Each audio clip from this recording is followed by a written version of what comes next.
An inheritance can feel like a blessing and a burden. You want to honor where it came from, be values aligned, help people you love, and you also don't want to be naive, pressured, or reckless. Today, I'm talking about inheritance, being values aligned without being naive, how to adopt a stewardship mindset, set governance guardrails, and avoid the two extremes that ruin legacies, hoarding and fear, and reckless generosity from guilt.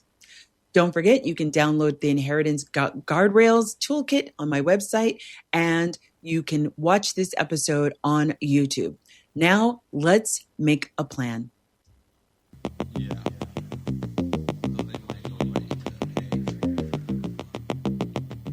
What's happening, my optionality builders, my high earners? We are building real power on purpose. Welcome back to the Do Different Better show, where we talk wealth wisdom and money moves, simple, strategic, and for grown folks only. I'm your host, Elaine Rasmussen, CEO of Connect Up Institute, Managing Director of the Integrated Capital Fund, and your wealth identity coach and money co-pilot. I'm so excited to have you here today. Today's episode is called Inheritance, Being Values Aligned Without Being Naive. This is so valuable and important in this moment.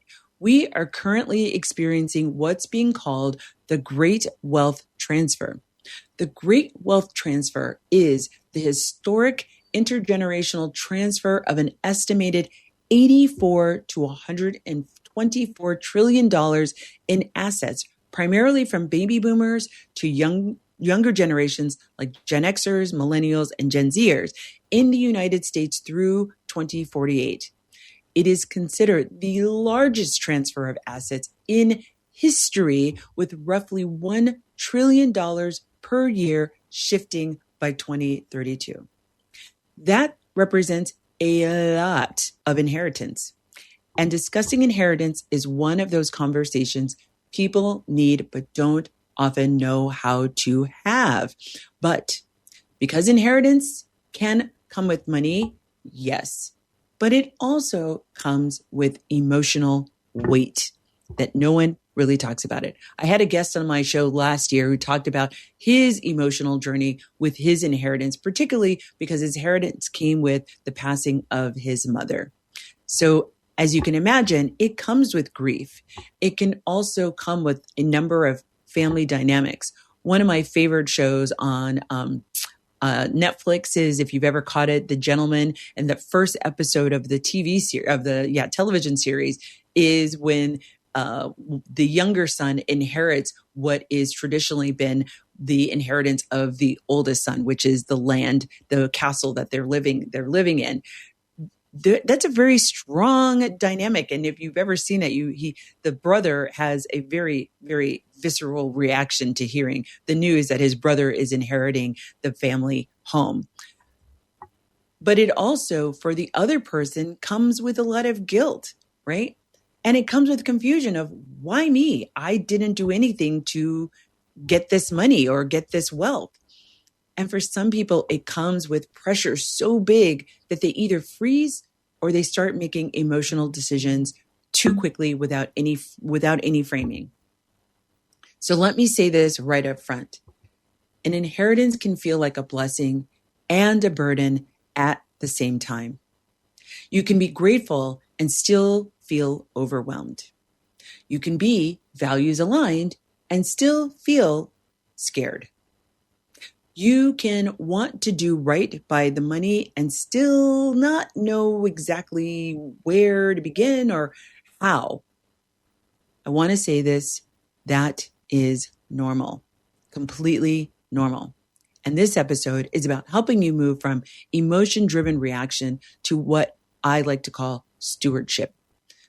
Because the word I want you to hold today is not, I've got this windfall. It's not luck.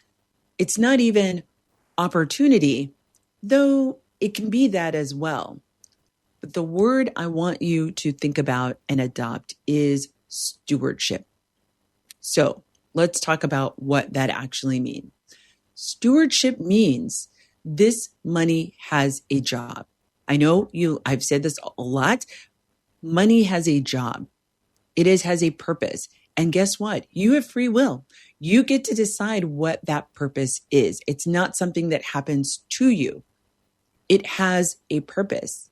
And purpose means it needs a structure. Stewardship is not about worshiping the money. That's what happens sometimes, but that's not what it's about. And it's not about hoarding it, never to be seen the light of day. It is not about proving your worth through how fast you can give it away. It is about protecting the principle, aligning the use of the money with your values, and putting systems in place so your emotions don't run the whole entire show.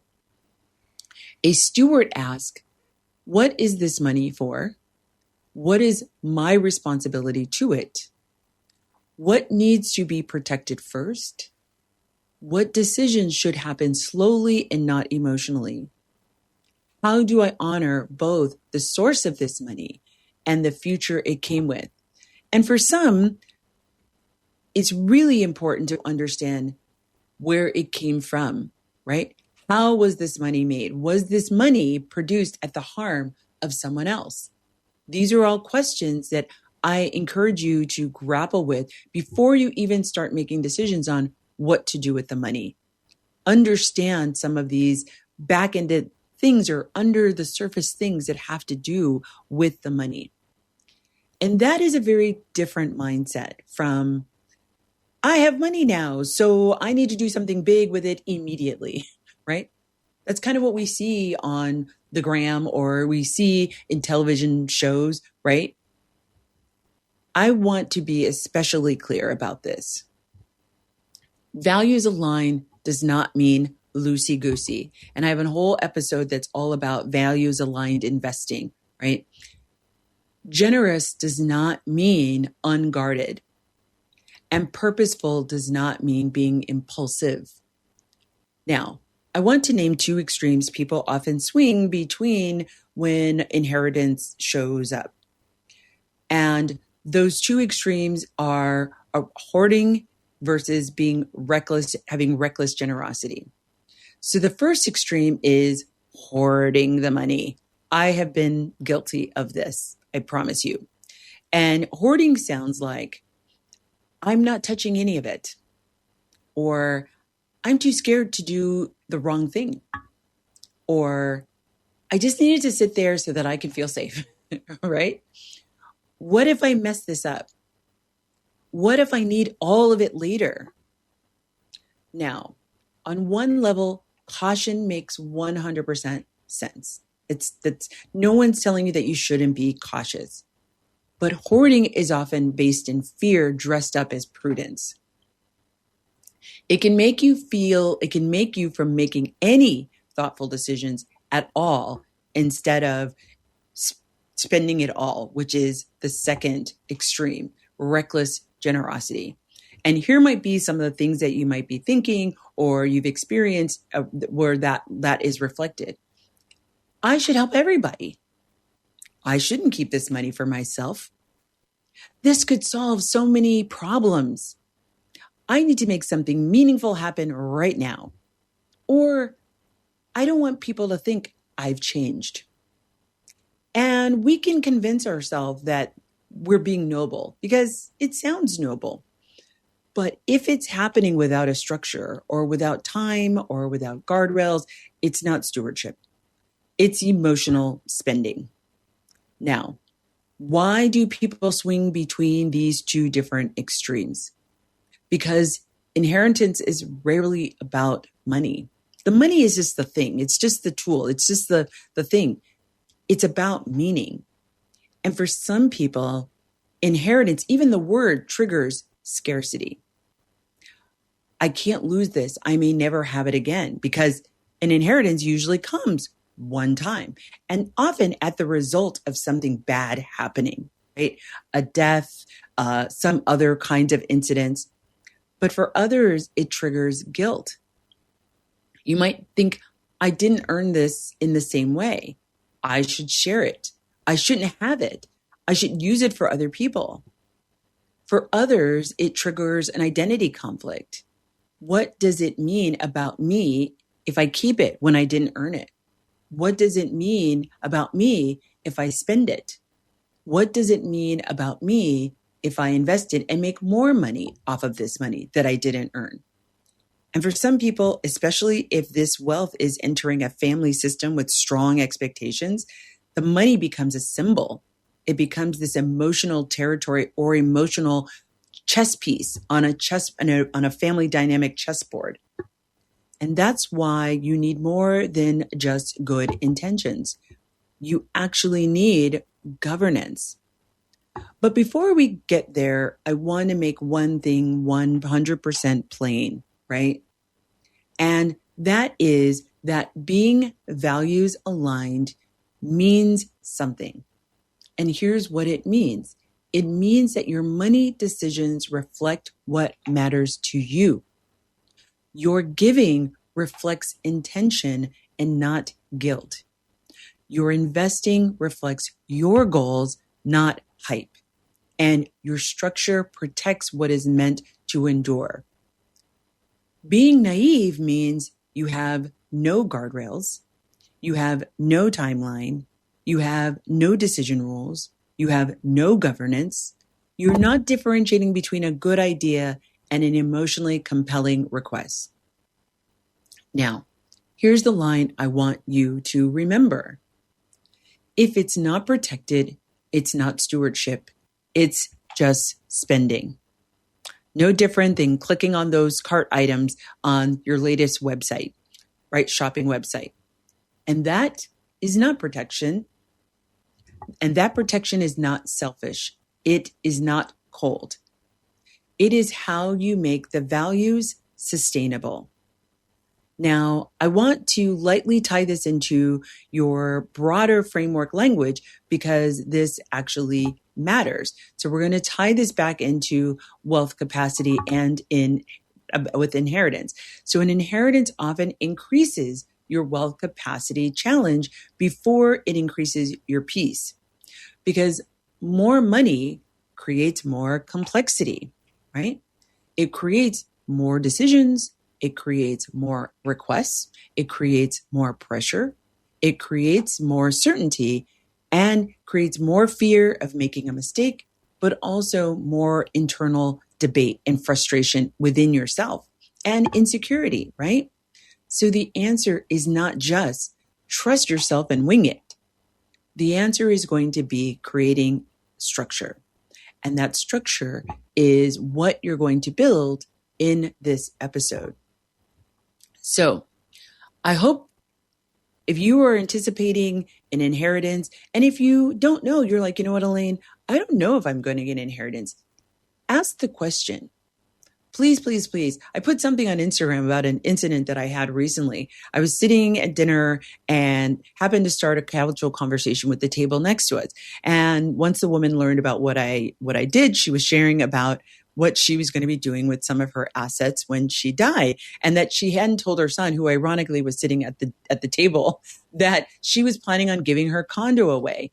And she said she was going to be giving the condo away to a nonprofit. And I asked her, have you told them? And she said, first she looked very puzzled, like, why was I asking her that? And she replied, no, she hadn't told the organization. I said, you need to tell them. They need to, not only as an individual, the individual needs to be able to wrap their head around what's coming, when it might be coming, and how to prepare for that, how they might want to think through that, how they might be feeling about that, instead of them not only processing the grief of losing you as a loved one and this thing called an inheritance, but even for an organization, they need to put things in place to receive that inheritance well, or that bequeath well, right? That gift well.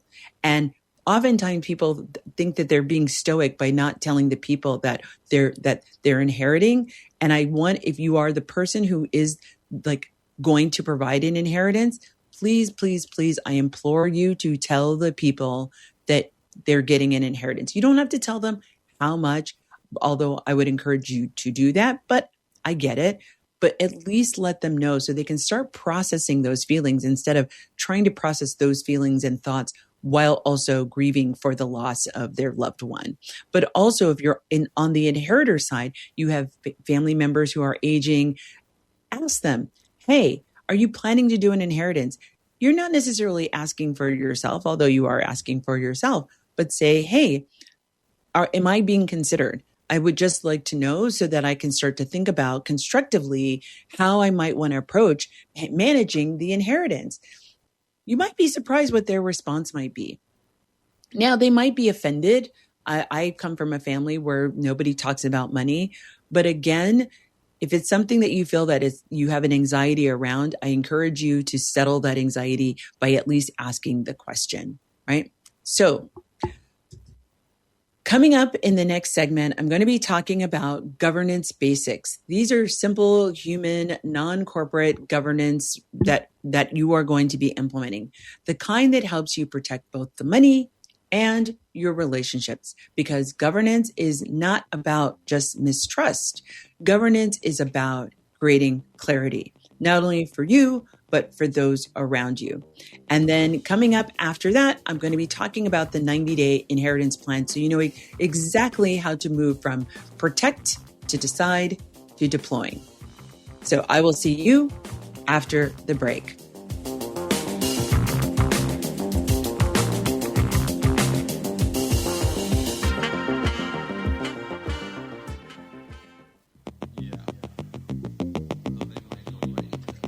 Welcome back to the Do Different Better show. I'm your host, Elaine Rasmussen. Today we're talking about inheritance, and we're talking about all the thoughts and feelings that you may be having if you know that you're getting an inheritance or you've maybe recently received an inheritance. I also talked about the almost 124 trillion with a T, trillion dollar transfer of wealth that is expected to happen in the next 5 to 7 years. And so there's a high degree of likelihood that you may be an inheritor. So this is a really important episode to really help you understand and guide you through how you might want to manage that and not sit from a place of guilt and shame or hoarding, but really think about how do you want to execute your values? How do you want to maintain or understand how to leverage this inheritance for you? So right now we're going to move into governance. Now, before anybody zones out and you're like, governance, that sounds like a really big fancy word, because it sounds like maybe that's something you've heard in a board meeting where there's legal pads and lots of lawyers, but I'm going to simplify this, right? I'm using a big word to talk about a very simple concept. Governance is a structure that keeps your values from collapsing under pressure, emotional pressure, any other kind of pressure, right? Guilt, pressure, anything. That's it. Governance is what turns, I want to be thoughtful into, I now have what it takes. Here is how I make thoughtful decisions. That's the difference. That's all that we're talking about, right? And the reason why this matters is because inheritance without guardrails becomes an emotional management with a bank balance. So I'm going to help you build a very simple 4-part governance setup. The first is the purpose statement. So break out your money journal or your financial journal, right? First, you're going to create a purpose statement. The first thing inheritance needs is a purpose statement. What is the money for? It is not 10 pages. It's not a soliloquy. It is in plain English. It's bullet points, if that's what you prefer. Maybe you start off with a simple paragraph that then outlines some specifics. But here are some examples. This is not meant to be a long, novel. It is meant to give you some perspective really quickly that is not emotionally based. So here's an example. This inheritance is meant to increase long-term sustainability and optionality for my household. Here's another example. This inheritance is meant to support family stewardship, measured generosity, and long-term investing. Here's another one. This inheritance is meant to preserve principal, meaning the actual amount that was left, fund intentional giving, and support future opportunities. And I would even define maybe what those opportunities, give an example in parentheses. The purpose statement matters because it what becomes your anchor, right? An objective lens by which you can look at opportunities. If someone asks for something and you're considering a major move, you can ask yourself, does this fit the purpose of the money, right? Because money has a job. The one question saves people from a lot of expensive confusion. Number 2, decision rights. This is who decides what and when. If you're the sole inheritor, this may simply mean what decisions can I make alone? What decisions require a pause? What decisions require outside advice or counsel? If this is family wealth or a shared inheritance, then decision rights matter even more. Who approves giving? Who approves investment changes? What counts as a major decision? Is it by a dollar amount? Is it structurally? What needs everyone's input and what doesn't? Sometimes those are set in place by the person who has left the wealth, but sometimes it's not. Maybe sometimes it's there is what's called an executor, but the executor doesn't always necessarily have decision-making power. So that's another reason why these decision rules are very important, because people often assume we'll figure it out as we go. And there might be some decisions that require, like you didn't think about. And so now you've got to come up with an additional structure for those. But by and large, 80-20 rules apply. These decision rules should help you be able to decide 80% of the situations that you find yourself in. And that is exactly how family friction can get expensive when there's no clarity on like how that needs to happen. Decision rights reduce resentment because expectations are now clear, cut, and dry and agreed upon by everyone involved. Number 3, cadence.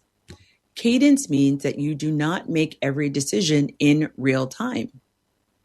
You can create a rhythm for the decision making. And here are some examples of that. Maybe you do a quarterly review of investments. I sit on a corporate foundation board, and that's something that we do. Now, that's an inheritance in a different format, right? You can create an annual giving budget, especially as it relates to family members. You can do a monthly check-in during the first 90 days by offering scheduled family conversations rather than reacting while people are upset within conversations. Cadence matters because it reduces panic and urgency. Not every decision needs to happen today. In fact, one of the best inheritance rules is the first big move is often to slow down. I'm a big fan of that. And that brings me to one of the most important guardrails. And that guardrail is what I call the 90-day cooling off period, right? They tell you this like in a variety of different ways. You shouldn't make any major decisions in the first 90 days or even 120 days after a death or any major life event. An inheritance is no different. If an inheritance has recently landed, one of the smartest things you can do is to avoid any major emotional deployment in the first 90 days. And here's what that means. That means no giant gifts. That means no major investments. That cousin who says, hey, I got a business opportunity. No, not for the first 90 days, right? No major investments made from pressure, no matter where it's coming from, whether it's the executive of the estate or your great aunt or cousin. No, I need to do something meaningful right now spending, right? No family loans made for emergency. No drastic portfolio changes because somebody at dinner had a hot take that they are sharing with you, an investment tip that you've just got to be a part of. Instead, you protect first, then decide. Now, let's talk about the two main areas where guardrails matter the most: generosity and investing. Here are some guardrails for generosity. If you want to be values aligned, generosity also needs structure. Here's what that can look like. You can set an annual giving budget. I talked about this on the last episode, and here it's coming up again, right? You're not going to respond as things come up. You're going to have a real budget. And you can set that budget where it's at a certain amount for the year, which is then divvied up month over month over month. And if you don't get any ask, it rolls over to the next month. Or you can say, hey, here's the goal for the year, and I give out quarterly, whatever that looks like. But the whole idea is that you have a set amount that you're committed to, you know what that is, and you're monitoring it. You also want to set a giving criteria. This can be a percentage of the portfolio, or maybe it's a flat amount. It can be one time, or it can represent annual giving. And you want to decide what qualifies and what doesn't. If this giving is for family or friends, or talk about a more formal, I'll talk about more formal giving in another episode. I may have already talked about it in a previous episode last year. But maybe you give to emergencies with a clear one-time need. Maybe you support education goals. Maybe you're supporting health issues. Maybe you are giving to causes that are aligned with your values. Or perhaps you are providing family support with a time-bound plan, right?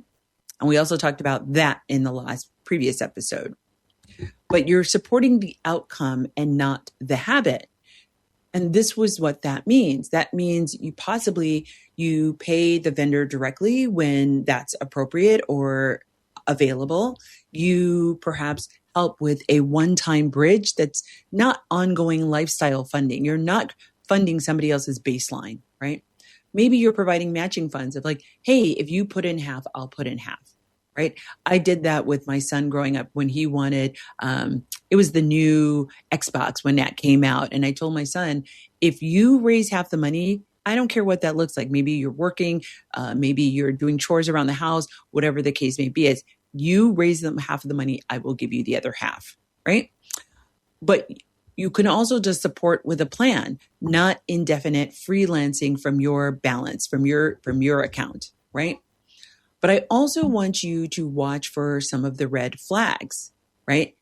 Because you can be giving, but doesn't mean that people aren't necessarily leaning on you as a continuous source.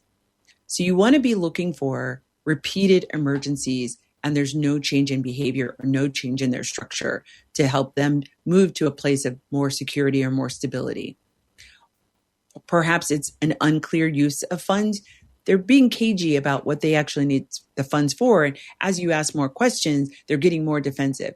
That's a red flag. Maybe they're using pressure tactics. You're like, oh, this has to happen right away. It's got to happen by 6 o'clock tonight, or it's got to be in the bank by 7 o'clock tomorrow morning. That's a red flag for me. Or using guilt. You have it. You've always had it. Everyone's liked you more. You've always been in a position of this XYZ. Okay. Maybe, but also don't make a decision because you've been cornered with guilt, right? But also urgency that doesn't let you think, right? If you're feeling like I can't wrap my head around this, I can't understand this, it's probably not a good time to make a decision, right? That's a red flag. Because oftentimes, very few deadlines are real deadlines, right?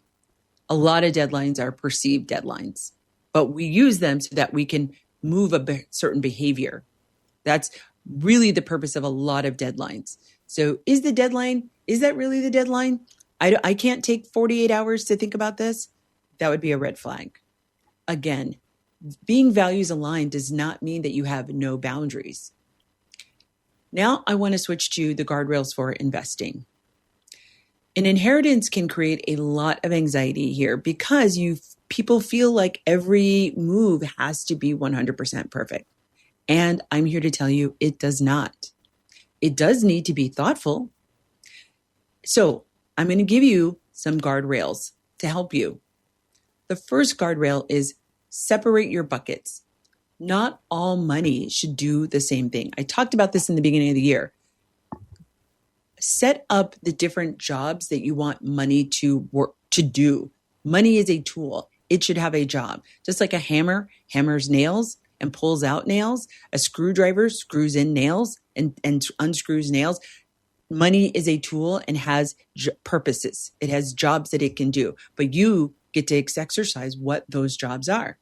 Some of it, the job, it might need to be liquid. And remember, liquid means you have access to it relatively quickly. 30 days or less, you can access that money. Some may need to support medium or long-term goals. Maybe you're saving to buy a house. Maybe you're looking to buy a business. Some of it may be a long-term investment capital, right? Some of it may be support giving of like, hey, this is somebody's college fund, right? Do not treat all inheritance money like just one big giant glob. I want you to think about protecting liquidity first. This is where your broader framework helps. Remember, baseline, buffer, and brick house. Then optionality and long-term investing. We've got to get our house in order. If an inheritance lands and you don't have your foundational liquidity in place, that is where I want you to start. That should be the first thing before entertaining anything, is setting up your baseline, your buffer, and your brick house. Do not skip this because investing sounds more exciting. You're not at that capacity to be able to do that. Next, use a fee-only fiduciary if you need support. If you need an advisor, and I did a whole show on certified planners, wealth managers, wealth investment advisors, look for somebody who is fee-only and a fiduciary, able to explain things clearly, not pushing you a whole lot of products, and they are aligned with your goals and your values. Because inheritance can attract a lot of opinions. The louder the opinions, the more you're going to need your own structure, right?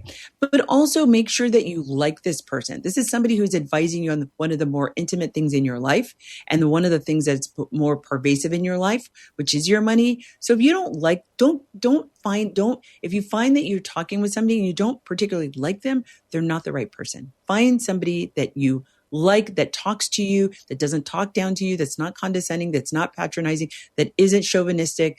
Find somebody that you're in lockstep with, that you feel like you're lockstep with. And don't forget, feel like you can't fire them, right? If you are working with them for a while and you're like, it's getting to a point where it doesn't feel good, inquire about that with yourself. And if you can objectively say no, that you really think it's just a relational thing, not that they're telling you how to better manage your money, because that's a different thing, then consider moving to another advisor. Now, let me add one more governance piece that many people skip, and that is documentation. Documentation is not just for institutions.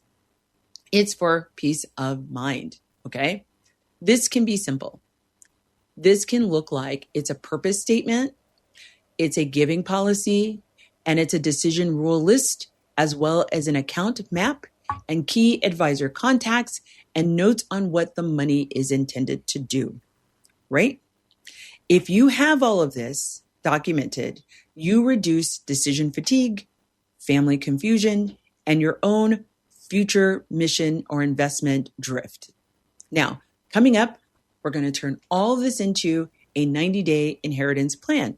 What to do first, what to protect, what to pause, and how to avoid both fear-based hoarding and guilt-based generosity. I'll see you after the break. You're listening to the Do Different Better show. I'm your host, Elaine Rasmussen.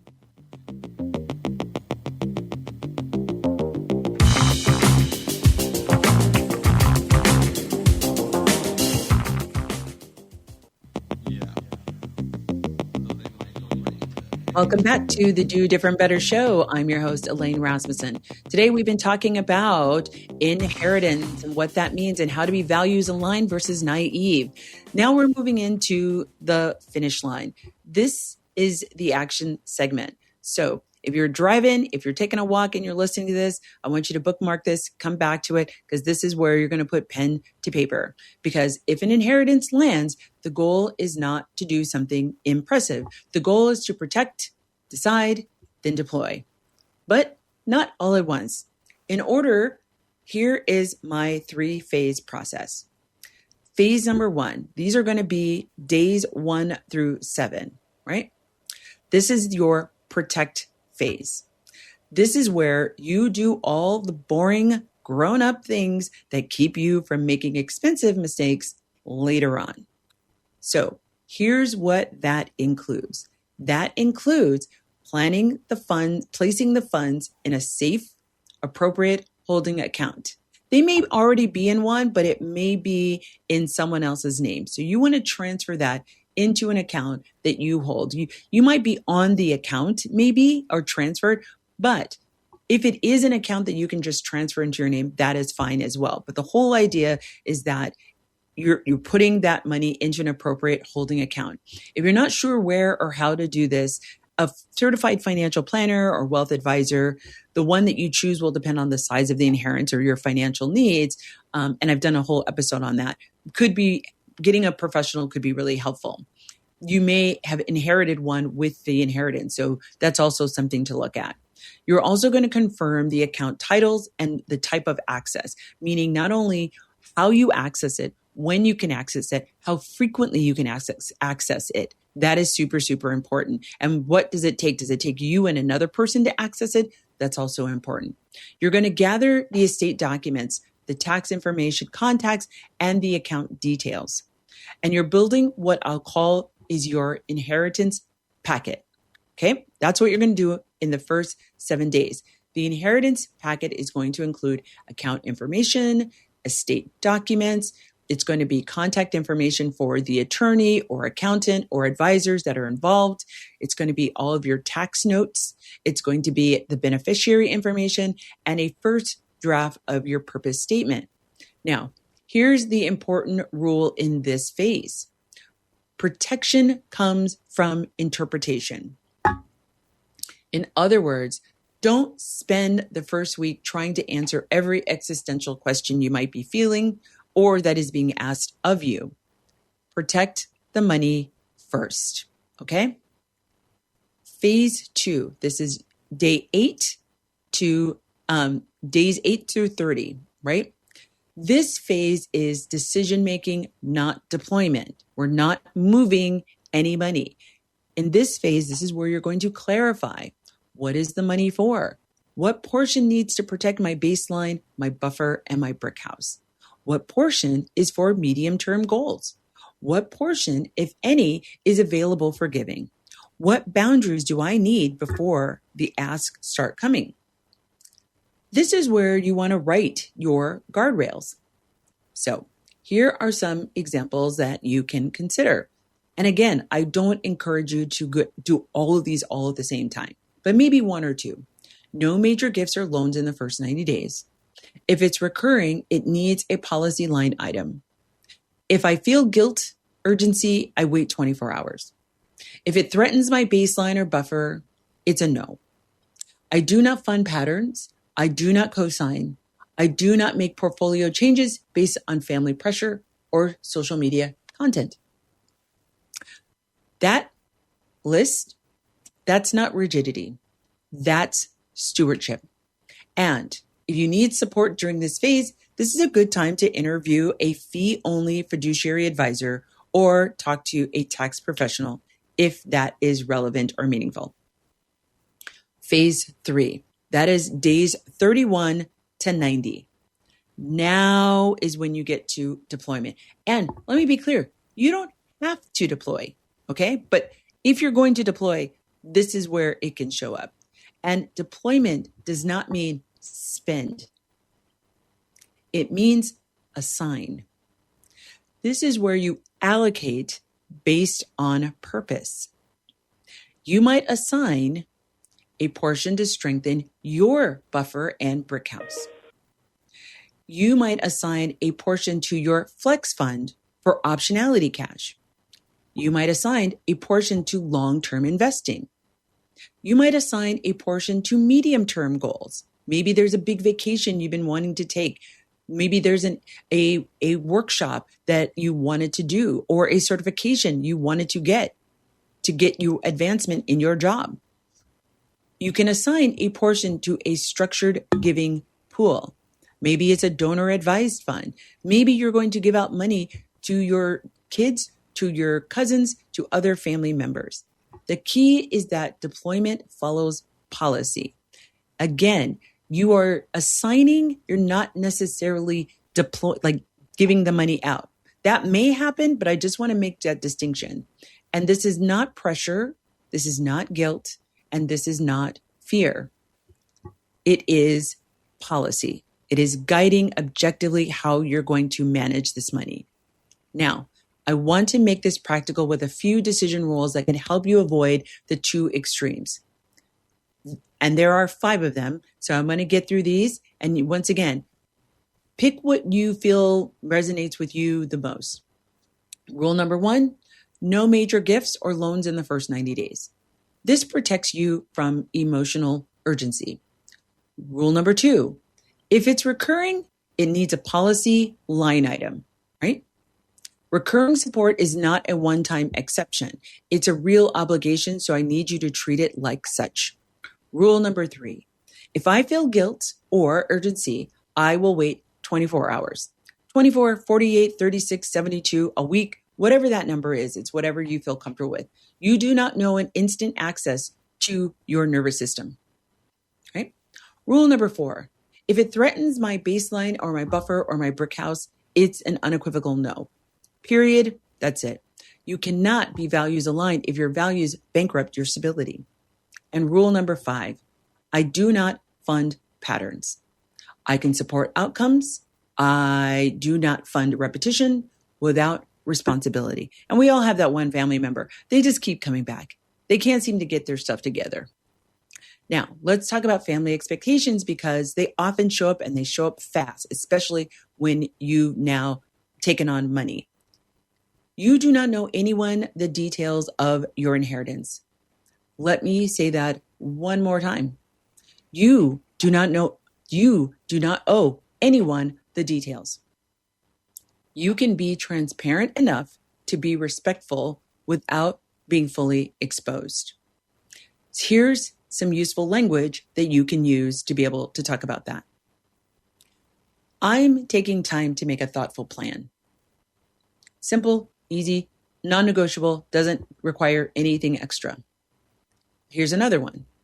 I'm not making big decisions very quickly. You're not going to say in 90 days. You're not going to tell them that. You said, I'm not making decisions quickly. Next one. I have a structure in place for how I handle requests. Next one. I'm working from a plan and not from emotion. You might even want to write these down because in the moment, you're not going to have the language ready for you. So you can write these down. That's what I used to do, especially I used to do a lot of sales. And before I got really good at sales, I literally would write down on a Post-it these sort of call and response so I could be ready until I got them memorized in my head. But here's another one. I'm not available for open-ended support, but I can look at specific things through my process. That last line really matters. It says, I have a process. Process protects relationships because it depersonalizes the no. It's not about I'm saying no to you. I have a process that I need to honor, and I'm going to take this through that process. It's not saying that I don't care about you. It's saying that I have a framework by which I make my decisions. Now, let's tie this back to the wealth identity because certain identities will still need different safeguards, right? So here are some of the pitfalls as it relates to inheritance. I'm talking to you first, my caretakers. You guys want to just take care of everybody? You need hard generosity rules because guilt will try to run the show for you. Also, because that's been a pattern in how your family has dealt with you, it's going to be hard to now start to shift that. For my builders, you need to avoid making the system so complicated that you actually never act or make a decision. For my maximizers, you need a cadence so that you don't endlessly research and over-optimize. And it's about a boundary around, I'm going to make this decision in a certain amount of time, but I'm also going to make the decision in a certain amount of time, right? My minimalist strategist, you need support and structure so avoidance doesn't lead you to just be out here drifting. No matter your identity, the principle is the exact same, that money should not be governed by your mood or emotions or anxiety. So let's close this out with a deeper truth. Inheritance is not just about the money you received.